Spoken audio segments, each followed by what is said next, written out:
বাংলাদেশের বিপক্ষে টি-20 সিরিজে ভারত দলের জায়গা পেল আইপিএলে 156 কিলোমিটার গতিতে বল করে হয়েছে ফেলে দেওয়া পেসার মায়াঙ্ক যাদব।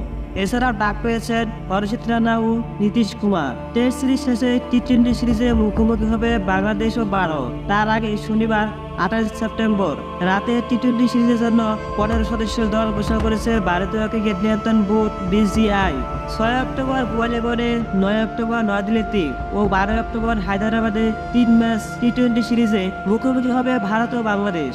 বাংলাদেশের বিপক্ষে টি-20 সিরিজে ভারতের সম্ভাব্য একাদশ জেনে নেই এক নজরে।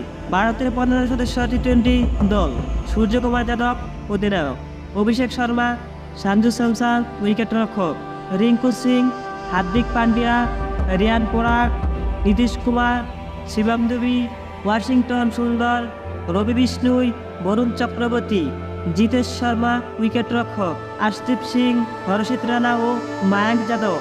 এই সিরিজ থেকে বিশ্রামে রাখা হয়েছে জসওয়াল, ঋষভ পান্ট, শুভমান গিল, মোহাম্মদ সিরাজ ও অক্ষর প্যাটেলের মতো তারকা ক্রিকেটারদের, যার ফলে সর্বশেষ শ্রীলঙ্কা সিরিজে না থাকা অনেকেই রয়েছে বাংলাদেশের বিপক্ষে স্কোয়াডে।